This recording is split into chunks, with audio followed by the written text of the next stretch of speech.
Bueno, como decía, bienvenido y bienvenida a este primer foro. Eh, Veo que Juan Carlos está comentando algo por aquí. No sé si es respecto a que no tiene buena conexión. No pueden activar cámara y micro quienes están como participantes. Tal vez Dani Rodrigo pueda solucionar. Sí, voy a dejar sin participar con el micro durante la sesión, ¿vale? Y cuando acabe Dani Moya su ponencia, entonces le activamos micro y vídeo a quien lo pida, ¿vale? Y así no interviene en la grabación ni nada de esto, ¿de acuerdo? Si alguien quiere Fantástico. intervenir, pues levanta la mano y lo valoramos, ¿vale? Muchas gracias, Dani. Pues como decía, comenzamos este foro, el primer foro de 2022, con Daniel Moya. Como sabéis, nuestro último foro fue con Rogerio Cristofoletti y fue en noviembre del año pasado, donde abordamos las condiciones laborales de los periodistas en Brasil, un tema de debate que nos llevó también, por supuesto, a plantearnos cómo funcionan estas condiciones aquí en nuestro país. Y en esta ocasión tenemos la suerte de contar con uno de nuestros compañeros, Daniel Moya, que nos va a traer un tema de lo más interesante y que, como veréis, dará para un debate porque es de plena actualidad. El título de su ponencia es La transición en crisis, que queda del último gran espejo histórico. Bueno, como sabéis, Daniel es nuestro compañero, es uno de los socios de la ADECOM y además ostenta en estos momentos el cargo de vicepresidente, pero muchas veces nos conocemos un poco o no nos conocemos y muchas veces no conocemos el trabajo que hacemos, ¿no? Entonces, a modo de breve presentación, os voy a comentar algunos datos sobre Daniel Moya antes de darle paso y de que nos cuente todo lo que tiene preparado. Bueno, Dani es licenciado en periodismo, también es máster en estudios históricos avanzados. Su línea de investigación aborda la estructura de la información en conexión con la historia del periodismo, por lo que investiga las conexiones entre la estructura mediática y la estructura de poder. Ha recibido el primer premio internacional de trabajo de fin de máster de la Asociación de Historiadores de la Comunicación y actualmente participa en el proyecto de investigación de historia crítica del periodismo andaluz, un proyecto financiado por la Unión Europea y la Junta de Andalucía. Hace muy poco acaba de depositar su tesis doctoral. Enhorabuena, Ani, seguro que va genial. Y esta tesis lleva por título Poder y élites en la transición española y consolidación democrática. Análisis desde la estructura mediática, 1975-1989. Por lo que veis, es su tema y tenemos la fortuna de que en primicia, antes de que defienda esa tesis doctoral, nos traiga como tema de debate algunas de las aproximaciones de su investigación y seamos los primeros que podamos conocer todos estos avances que está haciendo con sus investigaciones. Así que muchas gracias, Dani, y te cedo la palabra para lo que sea, estamos aquí. No sé si, creo que sí, ya está la grabación en curso, así que adelante. Muchísimas gracias, Kiko. Voy a compartir la pantalla porque el archivo no me está dando error, pero yo creo que con la pantalla no va a haber problemas. Ahí creo que ya lo veis, ¿no? Sí, se ve, Dani. Perfecto. Perfecto. Vale. Lo voy a dejar así en pequeño para ir pudiendo saltar de una ventana a otra por si hay comentarios o lo que sea, porque también están un poco pendiente de la sesión de Blackboard. Bueno, pues la verdad que me hace mucha ilusión estar en el foro hoy y aportar un poquito el granito de arena que estamos poniendo todos a esto que vamos haciendo mensualmente. Yo no voy a hablar hoy de mi tesis realmente, sino que, porque ya estoy muy cansado de la tesis, entonces hasta la defensa no me voy a reservar las declaraciones. Simplemente hoy traigo como una especie, en términos cinematográficos o de series, un spin-off, ¿no? Una temática que, pues, a raíz de hacer la tesis me surgió la la inquietud y, bueno, pues me parecía interesante pues traerla al foro, ¿no? El título, pues, creo que es muy claro: la transición en crisis, que queda del último gran espejo histórico. Voy a tratar de ir rapidito porque entiendo que con la asamblea pues ya hemos estado un poquito ahí agotados. Como en la DECON también somos muchos bueno, hay mucha gente que procede de otros lados, a lo mejor no conoce bien el caso de la transición en profundidad, por eso voy a empezar simplemente con un pequeño breve contexto y cronología, ¿no? Para que tengamos un contexto ahí más básico. ¿Qué es la transición española? Pues es el periodo histórico que transcurre... Ay, voy, un momentito ahí.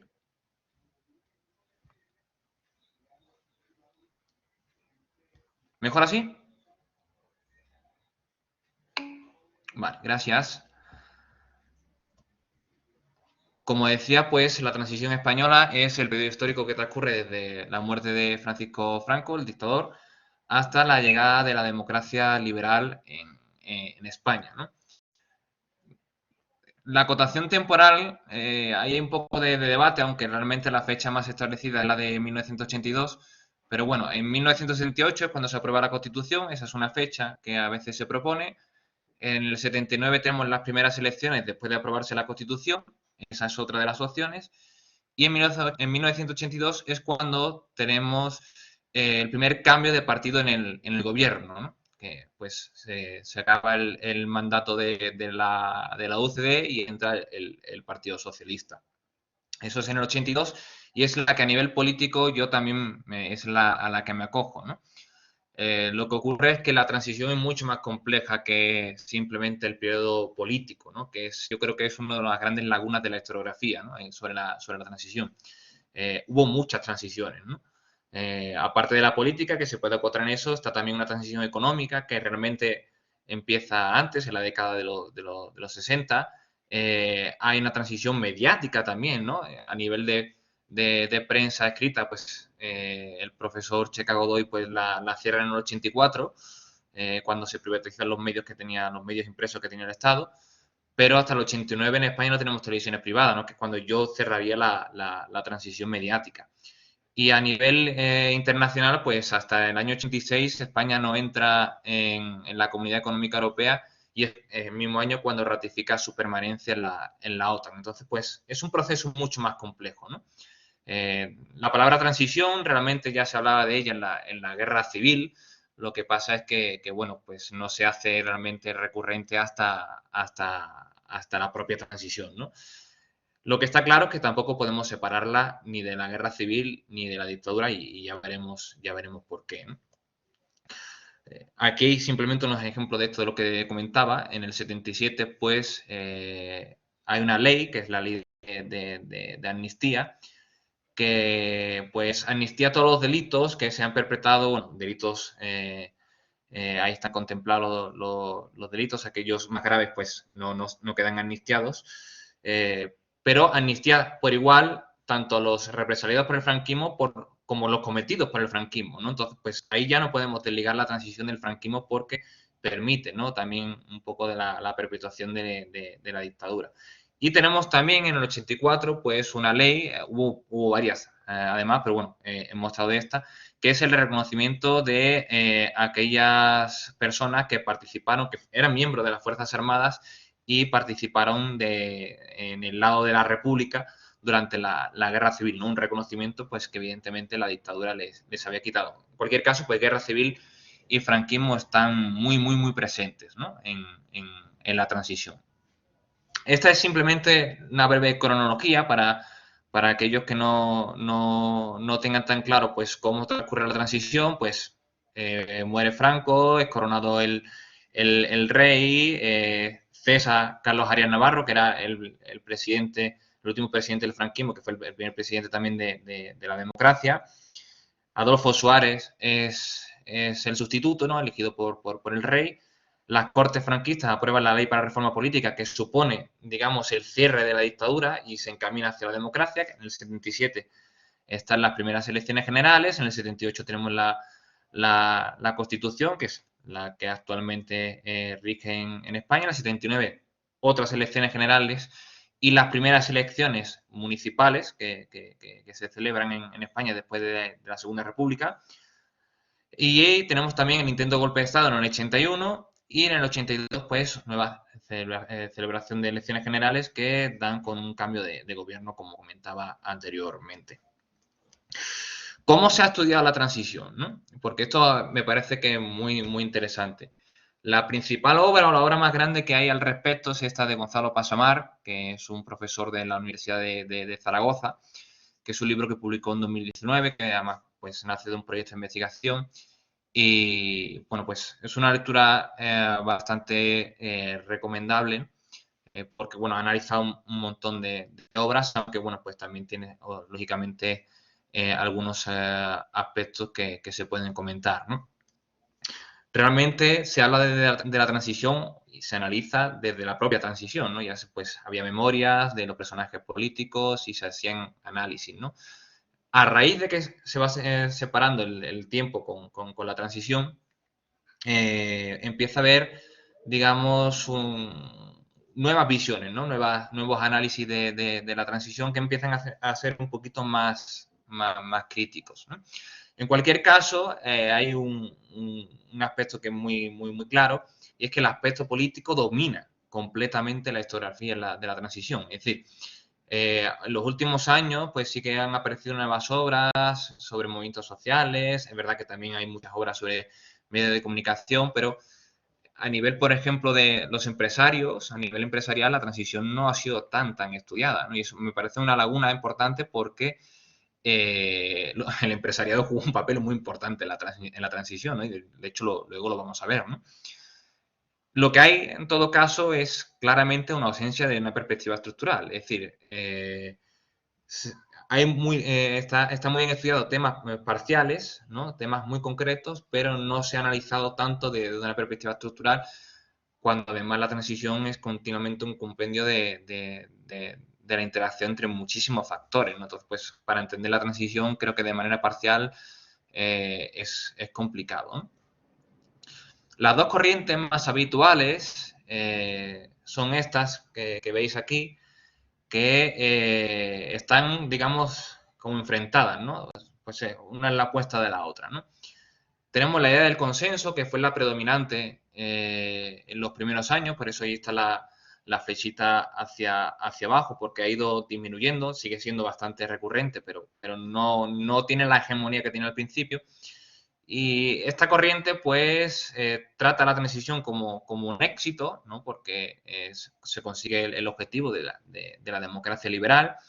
Esto se puede conseguir gracias al consenso y a la generosidad de la negociación entre las distintas fuerzas políticas, tanto las que provienen de la dictadura como las que estaban en oposición a la dictadura. Se hace una transición sin estridencias, sin rupturas, De hecho, esta corriente como que defiende que la transición es modélica y pacífica, ¿no? Lo cual, bueno, pues es un poco arriesgado porque hubo bastantes muertos durante la transición. Y se pone fin a las heridas que provoca la dictadura y la guerra civil, ¿no? La crítica marxista, ¿no? Porque también se mete mucho con el tema del capitalismo, en este caso, es que la transición es un juego de élites que mantiene simplemente las estructuras franquistas en un nuevo sistema político, que los partidos de izquierda reaccionan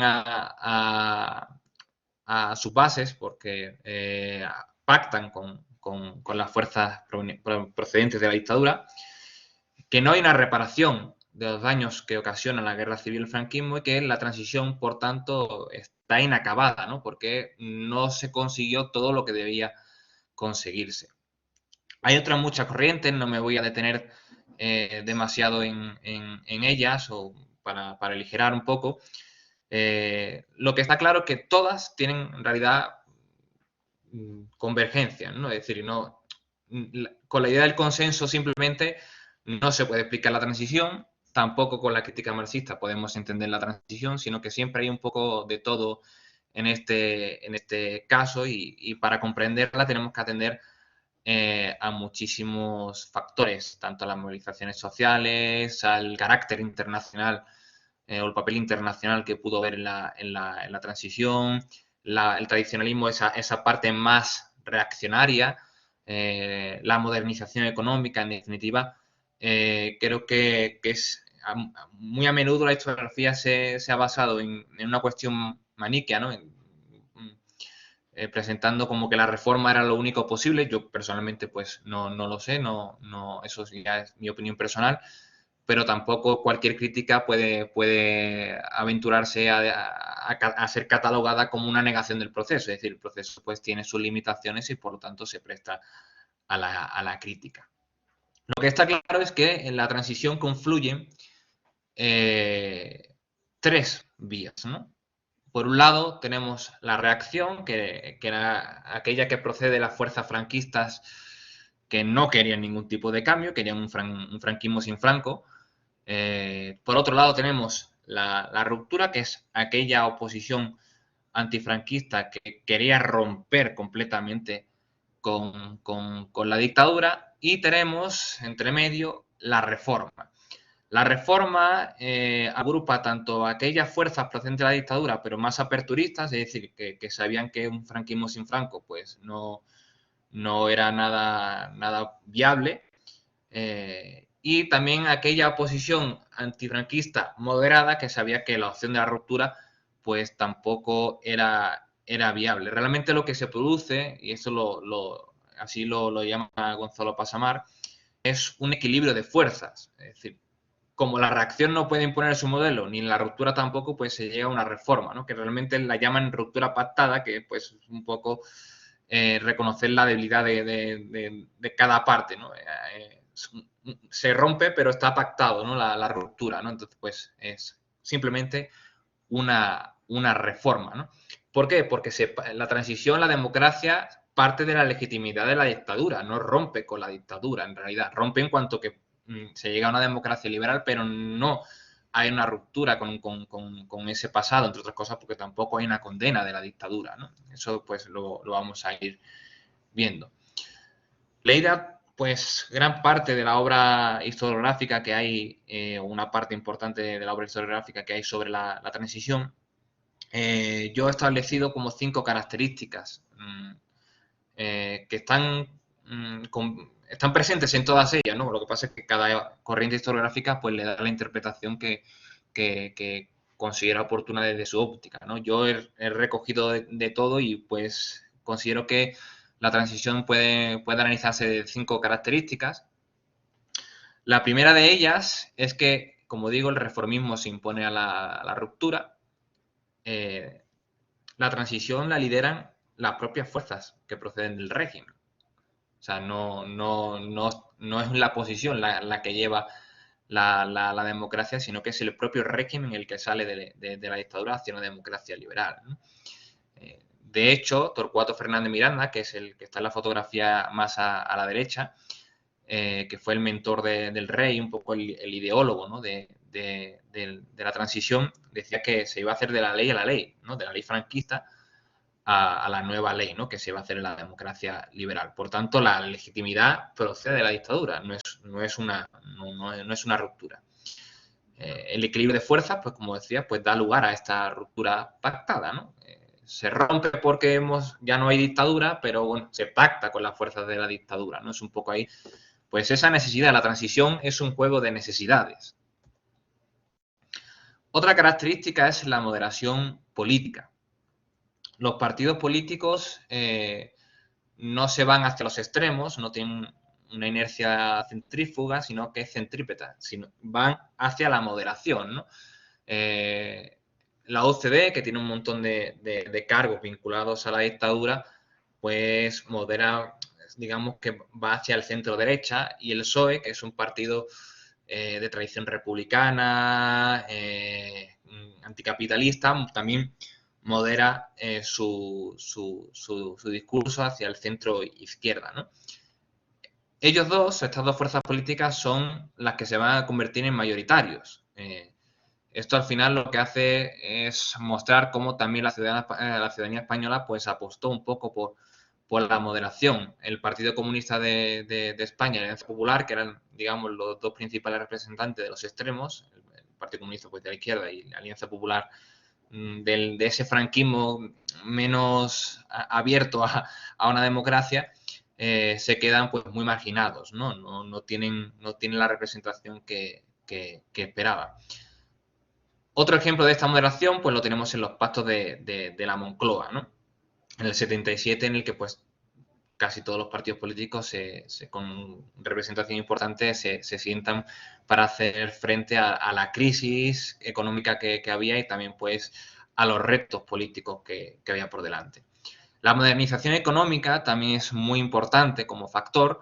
La transición ocurre mientras hay una crisis económica muy grande, pero es el desarrollo económico que se produce en los 60 lo que es fundamental para que se dé la transición, ¿no? Cuando el franquismo ya en el modelo autárquico no puede subsistir, liberaliza la economía, empieza a entrar un poquito de capital extranjero, pierde un poco el control de la economía en favor del mercado. Eso provoca que el empresariado vea que con una democracia pues tiene más beneficios que con la dictadura, y entonces pues empieza a cambiar su mentalidad y a buscar una democracia liberal.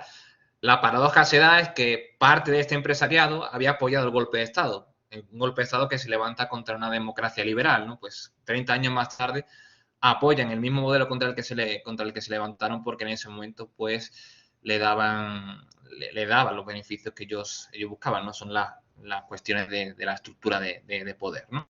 La transición, en cualquier caso, consolida la economía de mercado. Es decir, esto es una premisa básica que la transición no entra a debate. O sea, la economía de mercado es el único modelo socioeconómico que hay, ¿no? Fijaros la frase de Santiago Foncilla Casaús, que era el presidente del Círculo de Empresarios, que es un lobby empresarial creado en el 77, que decía lo siguiente, ¿no? Nuestro principal propósito era acabar con una economía muy subvencionada y muy proteccionista, que es la que se había desarrollado durante el franquismo y ya no resultaba viable. Es decir, que el problema no era la dictadura, el problema era que ya no había negocio, ¿no? Ya no daba beneficios, ¿no? Entonces, pues, me parece que es una frase esclarecedora para entender la transición desde una perspectiva estructural. Es decir, que más allá de lo político hay que tener en cuenta estos flujos económicos, ¿no? En relación a esto, pues se produce una adhesión también al bloque occidental. Todavía estamos en la Guerra Fría y España pues entra en la OTAN en el 81 y se reafirma en el 86 y entra en la Comunidad Económica Europea, ¿no? De hecho, el PSOE, cuando estaba en la oposición, estaba en contra del ingreso en la OTAN. Cuando llega al gobierno, defiende la permanencia en la OTAN, ¿no? Pues estas cuestiones también de la estructura de poder. Adolfo Suárez, que fue el presidente entre el 76 y el 81, buscó alianzas distintas, ¿no? Pues estuvo coqueteando un poco con el movimiento de los países no alineados, se abrazó con Fidel Castro incluso, es decir, que buscó ahí una vía alternativa, y eso pesa en su decadencia política, porque su propio partido pues empieza a ver que empieza pues a tomar un sendero que no era la meta, ¿no? Que se tenía con la transición española, ¿no? Además, hay que tener en cuenta que Estados Unidos y la Santa Sede pues, fueron los aliados históricos del franquismo y siguen siendo aliados en la transición. El apoyo de Estados Unidos, aunque bueno, hay autores que consideran que no fue tan determinante. En cualquier caso, lo que sí está claro es que Estados Unidos apoya el proceso español porque se da en la forma jerárquica de democracia, como lo denomina Chomsky, que ellos quieren. Es decir, lo que hay en casa es lo que quiero que también haya en el extranjero. Es decir, si hubiera sido una república de carácter más de izquierda, ¿no? O se terminó en la Segunda República, no hubiera apoyado, ¿no? el proceso, ¿no? Eso hay que tenerlo también muy claro. Por último, eso se trata de un proceso elitista, ¿no? Y esto es importante porque yo sé que en la historiografía en los últimos años se está haciendo mucho hincapié en la importancia de las movilizaciones sociales, que fueron muy importantes porque esa presión que ejercen evitaron que la transición fuera más conservadora de lo que podría esperarse. pero las decisiones de poder fueron de las cúpulas políticas, ya fuera de la dictadura o de los partidos de la oposición. Las decisiones grandes no las toma la ciudadanía, sino que la ciudadanía tiene un carácter pasivo, ¿no? Pues vota a través de elecciones o a través de referéndum, pero no hay un debate ciudadano en la transición, no hay un debate ciudadano grande, ¿no? O al menos el que se esperaba, ¿no? La Constitución, de hecho, se hace en la sombra. UCD y PSOE, que los dos partidos mayoritarios, pues eran, digamos, los que más se reunieron para hacerla. E insisto, pues la gente no participó mucho del proceso, participó de manera pasiva, ¿no? Y esto, pues al final, pasa la factura en la visión que se tiene de la transición, ¿no? Como dice Vidal Benito, pues se produce una transición intransitiva, ¿no? Está hecha desde arriba y se hace una transición que al final no transiciona nada, ¿no? Esto provoca un desencanto en la sociedad civil, ¿no? Que ve que todo se ha hecho desde arriba y que pues con ello no se ha tenido muy en cuenta. Y a mí esta imagen me llama mucho la atención, ¿no? Pues esto es animando al voto en el referéndum de la Constitución, no un voto vale más que 1000 gritos, ¿no? Está pues desacreditando, ¿no? Cualquier tipo de movilización social, ¿no? Como que pues tu participación es simplemente pasiva, ¿no? Entendiendo pasiva el voto, es un voto directo, pero evidentemente no tienen el mismo carácter activo que un debate ciudadano, ¿no? Podemos establecer, por tanto, 3 pilares en la transición, a mi juicio, que son estos, ¿no? Estas son las 3 cuestiones que para mí en la transición no podían debatirse, ¿no? La transición al final es un juego limitado, ¿no? Es un juego de necesidades ilimitado, porque no todo entraba dentro de las opciones democráticas, es decir, que no todo podía entrar en un debate o ser una opción, ¿no? No todas las opciones eran viables. La primera de ellas es la economía de mercado, ¿no? Como dije, pues la transición se produce, entre otras cosas, por la modernización económica que se produce en la década de los 60. Ese desarrollo de la transición no puede frenarse, ¿no? Hay una crisis económica, pero no se puede cambiar el modelo, ¿no? De la crisis económica, pues ya se saldrá, ¿no? Los pactos de la Moncloa, de hecho, favorecen al empresariado y además se va a ir produciendo esto, sobre todo ya en la década de los 80, en los 90, una desmantelación del INI. El INI es el Instituto Nacional de Industria, que era digamos, el conglomerado empresarial de capital público, de capital estatal, que creó el franquismo, ¿no? Y tenía pues varias empresas que además después veremos algunas, ¿no? El segundo pilar es la monarquía. Tampoco hay debate en torno a la institución monárquica. Es decir, pues Juan Carlos I es la única opción que hay, ¿no? Es el eje, de hecho, el rey tiene poder político hasta el 78, ¿no? Cuando ya con la Constitución lo pierde, ¿no? El rey reina, pero no gobierna, ¿no? Pero durante 3 años, de hecho, es el que conforma los primeros gobiernos, el que elige el presidente. Es decir, tiene un poder político importante. Claro, la democracia va ligada a su supervivencia. Si Juan Carlos se opone a la democracia, la monarquía no hubiera sobrevivido, ¿no? Y por último, el tercer pilar es la ley del silencio. El franquismo no se condena, ¿no? Claro, como partimos de una legitimidad de la dictadura, no puedo condenar aquello de donde vengo, ¿no? Porque dejaría pues un retrato un poco extraño, ¿no? Un poco paradójico, ¿no? Entonces, pues la democracia se produce como una evolución de la dictadura y no como una contraposición que rompe con ella. Esto es muy importante también para entender el proceso. Aquí, pues, digamos, podríamos jugar un poco con lo que Pinilla García, a través de Rodríguez de la Jera, establece como sistema político, ¿no? El sistema político tiene 3 patas. El primero son los dispositivos perpetuadores, que es la jefatura de Estado, el ejército y la ley. Estos son los pilares del sistema, que tienen concordancia un poco con lo que hemos visto antes. Tenemos los dispositivos reguladores, que son las Cortes, el Gobierno de la Justicia, que es prácticamente la división tripartita de Montesquieu, que se encargan de neutralizar los posibles ataques que reciban los dispositivos perpetuadores, ¿no? Para que el sistema no entre en peligro, ¿no? Y el tercer grado, pues, sería la sociedad. Ese es un sistema político, pero si lo pasamos al sistema de la transición, habría que añadirle dos. El sistema económico como dispositivo perpetuador. Si se amenaza el sistema económico, se amenaza el sistema. Y dentro de los dispositivos reguladores, los medios de comunicación, que lejos de hacer una vigilancia de tanto de los reguladores en primera instancia como de los perpetuadores después, es un dispositivo regulador que protege a los dispositivos perpetuadores porque neutraliza las amenazas, ¿no? Esto es lo que ocurre en la transición, ¿no? Los medios de comunicación protegen también el sistema que llega, ¿no? de la dictadura. Tenemos déficits democráticos también. El primero de ellos, como digo, es en la ausencia de debate. Llegamos a una democracia liberal, pero la ciudadanía no ha participado mucho, ¿no? O lo ha hecho de manera pasiva, ¿no? Y esto lo vamos a entender también viendo algunos porcentajes de participación en referéndums o elecciones, ¿no? Que lo vamos a ver luego. Las movilizaciones sociales pues evitan que el proceso sea más conservador, pero hay un desencanto porque había muchas expectativas, ¿no? Con la democracia después de tantos años, además pues que la experiencia democrática en España había durado 5 años, ¿no? en la Segunda República, ¿no? Es una transición limitada, como digo, porque ni hubo debate sobre la monarquía, ni hubo debate sobre el modelo socioeconómico. Entonces, pues, no estaban todas las posibilidades, ¿no? La ciudadanía, como dice Tusell, pues tiene que elegir entre reforma o dictadura, ¿no? No tiene más, ¿no? Lo cual es un déficit democrático, ¿no? Porque pues una democracia uno debería tener todas las opciones, ¿no?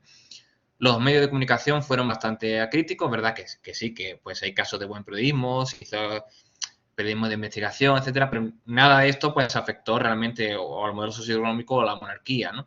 De hecho, con el franquismo se metieron bastante poco también, ¿no? Entonces, pues esos pilares no son tocados, ¿no? Como expone Rech Cruañes, pues se hace una contribución a la democracia desde los medios de comunicación, pero no se hace una contribución democrática, ¿no? Y hay otro déficit democrático que es la legalización de partidos.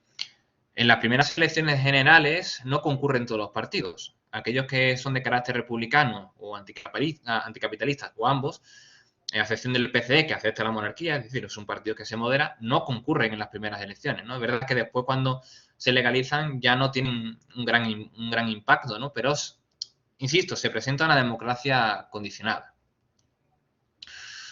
Paso a la segunda parte, ¿no?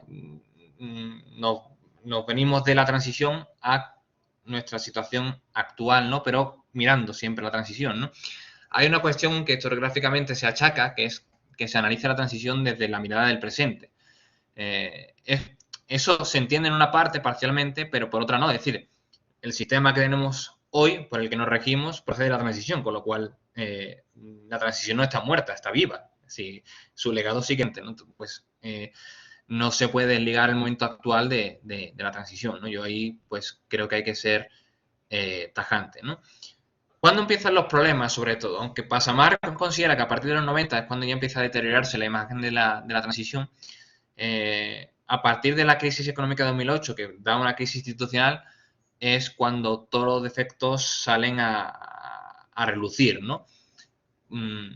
Porque empieza a haber una desconfianza, ¿no? con el sistema, ¿no? Con las instituciones, ¿no? Es una crisis institucional, ¿no? Más allá de la económica. De hecho, aparece el movimiento 15M, que lo recordáis, que uno de sus lemas pues, era democracia real, ¿no? Fijaros, ¿no? O sea, es una contraposición. Lo que tenemos ahora mismo y que viene de la transición no es una democracia, ¿no? Por lo tanto, se empieza a echar la mirada, ¿no? de dónde venimos, ¿no? Para entender dónde estamos y de dónde venimos en la transición, ¿no? Nuestro marco normativo, aunque, bueno, pues eso es otro tema, ¿no? Pero la Constitución, pues hoy día, pues un poco más un papel mojado porque realmente no es el poder predominante, ¿no? Sino que pues eso es en la economía, ¿no? La Constitución del 78 posee un carácter progresista, ¿no? Pero fijaros, blinda dos aspectos, la monarquía y la economía de mercado. De la monarquía, pues, y su figura de inviolabilidad y demás, pues sí se sabe más. Pero fijaros en el artículo 38 de la Constitución, se reconoce la libertad de empresa en el marco de la economía de mercado. Los poderes públicos garantizan y protegen su ejercicio y la defensa de la productividad, de acuerdo con las exigencias de economía general y, en su caso, de la planificación. Es decir, que la Constitución ya está determinando el modelo económico. esto es una anomalía en el contexto europeo, como señalan Escudero y Martín, ¿no? Esto no ocurre en las constituciones europeas. Ya la economía de mercado queda blindada. Entonces, hay muchos aspectos progresistas de la Constitución, pero blinda, las estructuras de poder quedan blindadas, ¿no? La Constitución se ha reformado 2 veces, desde el 78 hasta que estamos en 2022, son 44 años, ¿no? Creo. Se modificó en el 92, formaba parte de la entrada de las instituciones europeas, ¿no? Para que pues, los extranjeros pudieran votar en las elecciones municipales, aquellos extranjeros que fueran de la Unión Europea. Y en 2011 se modifica para añadir el concepto de estabilidad presupuestaria, que quiere decir que España, antes que cualquier otra cosa, antes que destinar cualquier otra partida presupuestaria, tiene que pagar primero la deuda, ¿no? Claro, esto viene de la crisis económica. Esto se produce después del 15M.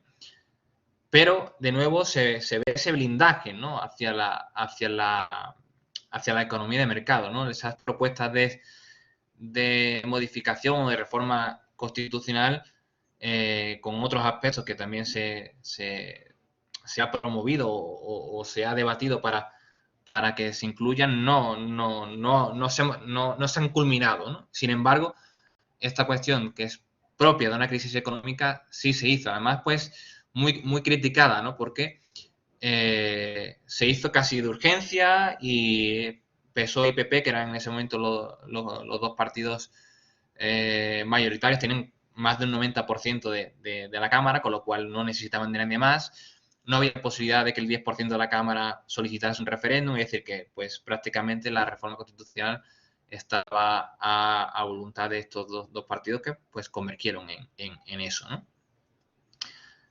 Pero fijaros la Constitución hoy, ¿no? En el 78 la participación es del 67%. Las elecciones del 77 tuvieron una participación del 78%, es decir, baja considerablemente la participación. O sea, el 33% de las personas con derecho a voto en el momento de aprobarse la Constitución no votan. Se esgrimen 3 razones, ¿no? Por un lado, el rechazo a la falta de transparencia, ¿no? Como la gente no se sintió parte del proceso, pues no se ve involucrada, no se ve llamada. Por otro lado, rechazo a parte del contenido, como no hubo un debate tampoco ciudadano, pues no se llega con un modelo de constitución en el que, por ejemplo, pues la monarquía ya viene, ¿no? Y el tercero es una interpretación que esa abstención es un castigo a la gestión de Adolfo Suárez, ¿no? Se utiliza con fines electorales, ¿no? Si tenemos en cuenta todo el censo que podía votar, incluida la abstención, el voto del sí supone un 58%. Solo las personas que nacieron antes de 1960 y que siguen vivas votaron en el referéndum de la Constitución. El resto no. Huelga decir que la gran mayoría de la población española hoy no votó la Constitución, ¿no? Sin embargo, solo ha tenido 2 reformas, ¿no? Claro, esto supone un problema, ¿no? Porque si hay una desafección, yo no creo que haya una desafección con la Constitución entera como tal, pero sí con partes de ella, seguimos sin tener un debate, ¿no? Sobre esto, ¿no? No se propone, la ciudadanía sigue sin poder ponderar, ¿no? Y esto es un déficit que va arrastrando la transición a día de hoy, ¿no?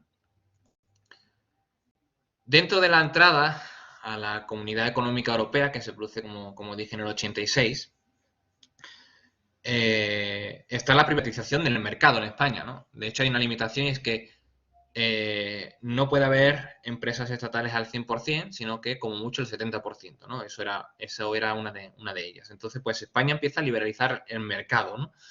Que tenía que proceder pues, de esa economía intervencionista del franquismo, ¿no? Construcciones aeronáuticas se privatizan en el año 2000, hoy forma parte de Airbus. La empresa nacional de electricidad, que es la actual Endesa, o sea, lo único que ha cambiado es pues, puesto la abreviatura del nombre, empieza a privatizarse a partir del 88. Fijaros que el Partido Socialista es el primero que empieza a hacer las privatizaciones en España.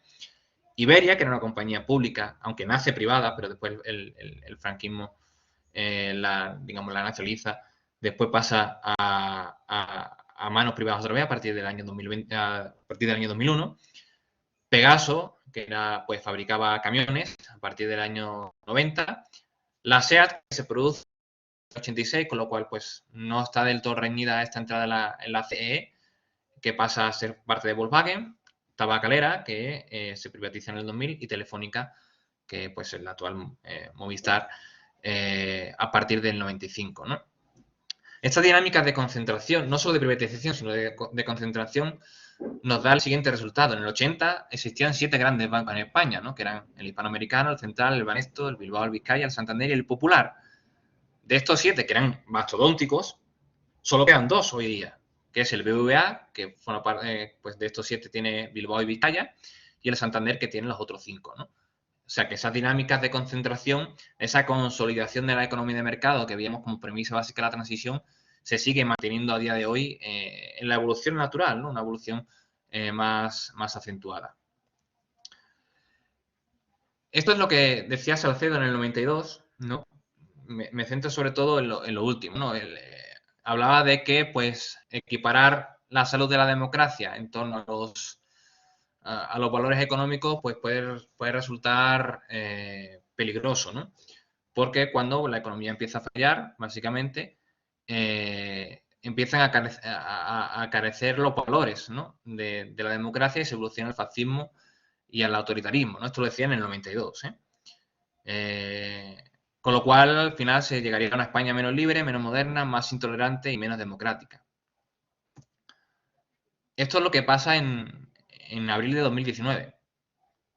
Como veis ahí, la extrema derecha más extrema entra con 24 diputados, ¿no? Esto era una novedad desde los tiempos de la transición.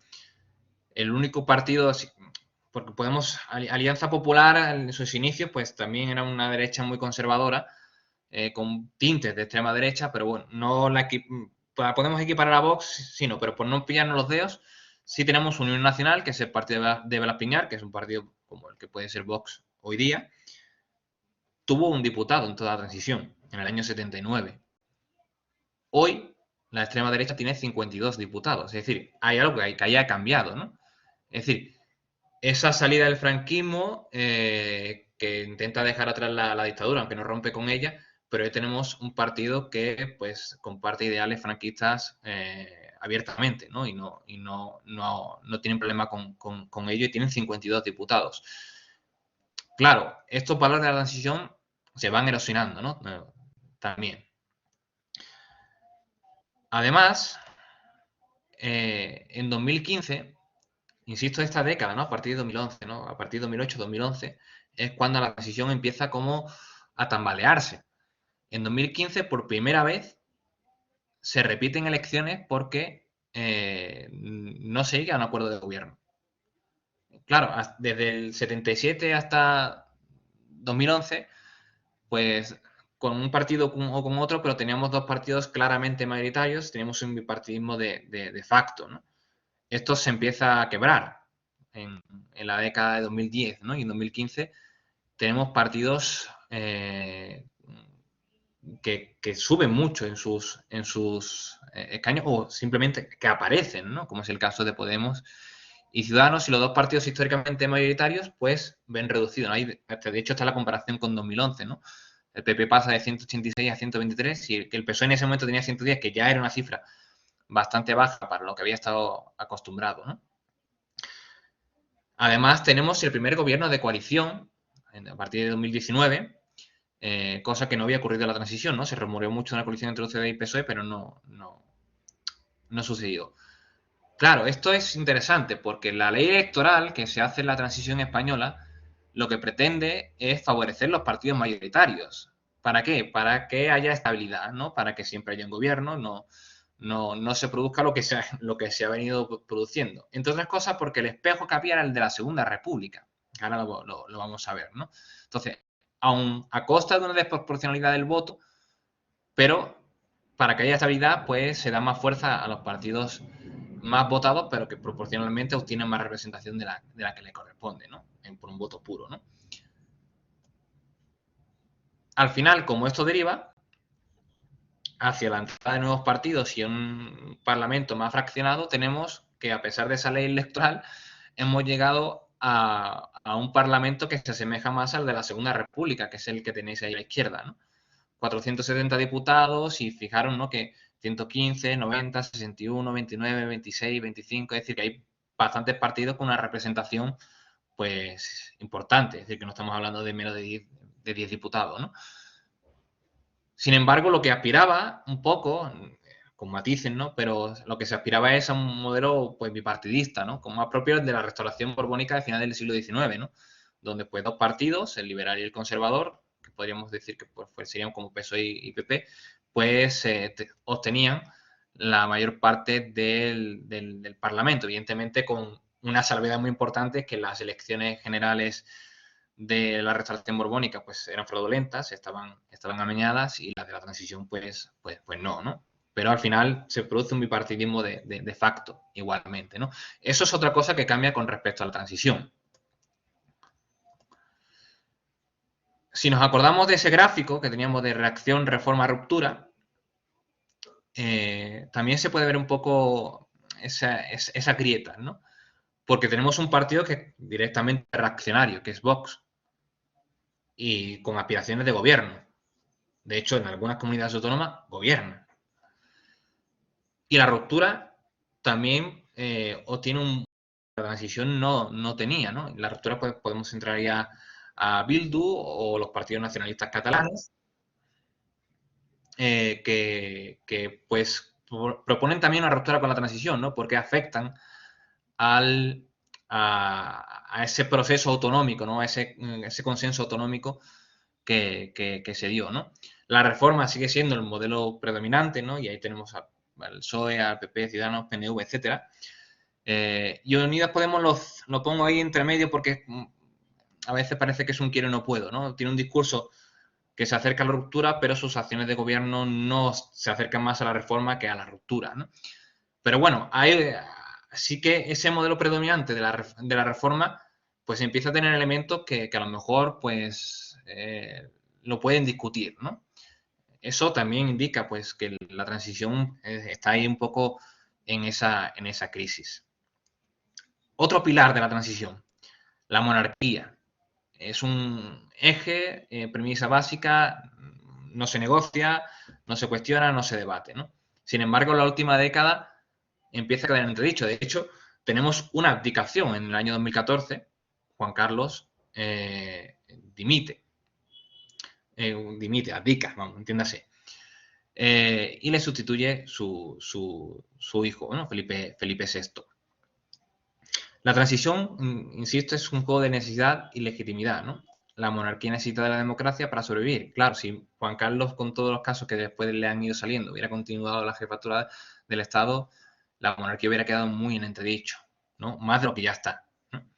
Pero fijaros, ¿no? En 2016, si no recuerdo mal, salió una entrevista inédita que se le hizo a Adolfo Suárez, que fue el presidente del gobierno durante la transición, en el que pues reconocía que el referéndum no se hacía, o sea, los países europeos exigían que España hiciera un referéndum, pero no lo hizo porque las encuestas que hacían a nivel interno daban que ganaba la República. Claro, la transición podía ser, pero no una transición hacia una república, porque entonces había estructuras de poder que no estaban de acuerdo con ello, ¿no? Y fijaros, ¿no? En las comisiones de investigación que se están pidiendo dentro del Congreso, siempre se están negando, ¿no? Y PSOE, PP y Vox ya han negado hasta en 2 o 3 ocasiones que se investigue a Juan Carlos I en el Congreso, ¿no? Por este asuntillo que presuntamente tiene. La monarquía sigue siendo una premisa básica del sistema, ¿no? No puede discutirse porque entonces, claro, si cae la monarquía, caen muchas más cosas, ¿no? Y ahí pues está ese riesgo. Sin embargo, la popularidad de la monarquía ha caído, una barbaridad, ¿no? Prácticamente suspendía, curiosamente, a partir de 2011, ¿no? Y a partir de 2015, el CIS deja de preguntar sobre la monarquía. Claro, esto es una anomalía interesante porque estamos hablando de que es el modelo que ocupa la jefatura de Estado. Se pregunta por partidos políticos, se pregunta por un líder político, pero no se pregunta ni por el rey en concreto, que eso se dejó hacer en 2008, ni por la monarquía como institución. Bueno, es otro aspecto que muestra la crisis o la debilidad, ¿no? que está afrontando la transición hoy, ¿no? Otro de los pilares era la no condena del franquismo, ¿no? En el 2007 tenemos la Ley de Memoria Histórica, que amplía el reconocimiento que se daba a las víctimas tanto del conflicto bélico como de la dictadura. Digo que amplía porque ya había habido algunas iniciativas y algunas leyes que se habían aprobado, pero esta era hasta ahora ha sido la más ambiciosa, ¿no? Que esté aprobada. Se retiran símbolos franquistas, se modifica mucho el callejero, de hecho, seguramente a lo mejor a alguno os ha tocado cambiar el nombre o sea, cambiar la dirección porque vuestra calle pues era de un nombre distinto al que tiene actualmente por este motivo, ¿no? No sucede lo mismo con las fosas comunes, que sí se localizan o se investigan la localización, pero no se procede tanto a su apertura. De hecho, se prohíbe que instituciones privadas, asociaciones de memoria histórica, puedan realizar estas exhumaciones, ¿no? de fosas comunes. En 2019 se da, digamos, el paso más simbólico en este sentido, que es sacar a Franco, los restos de Franco, del Valle de los Caídos, que es un monumento pues que realza los valores de la dictadura y del bando golpista en la guerra civil, para llevarlos pues a un cementerio que no tenga pues los honores, ¿no? que pues tienes esa posición privilegiada, ¿no? Pues ese hecho se consumó, fue bastante criticado porque el procedimiento pues al final como que malinterpretó un poco todo porque parecía que se estaban rindiendo más honores que sacarlo, ¿no? Porque hubo una cobertura mediática muy grande y bueno, pues unos preparativos, un protocolo bastante mayor del que se esperaba de un acto que pues no tenía más recorrido, ¿no? Que era pues, simplemente una reparación histórica. Este es el mapa de fosas comunes que hay en España. No es el actual, porque el actual está en modificación, se está actualizando. De hecho, si vais a la página a buscarlo, pues ahora mismo no aparece. Esta es la cantidad de fosas comunes que hay en España. Son muchas, ¿no? No se ha reparado y además hay mucho miedo a repararlo, ¿no? Porque se alude, ¿no? a que hay una voluntad de reabrir heridas, ¿no? Y al contrario, ¿no? Es de cerrar heridas, ¿no? Porque no se puede construir una democracia sin tener en cuenta que esto existe, ¿no? Entonces, en algún momento hay que afrontarlo. Y pues, como podéis comprobar, pues está poco afrontado, ¿no? Como sabéis, pues a partir de 2021, el gobierno pues presentó un anteproyecto de ley de memoria democrática que intenta avanzar lo que se realizó en el 2007. Se reconoce la relevancia de la mujer.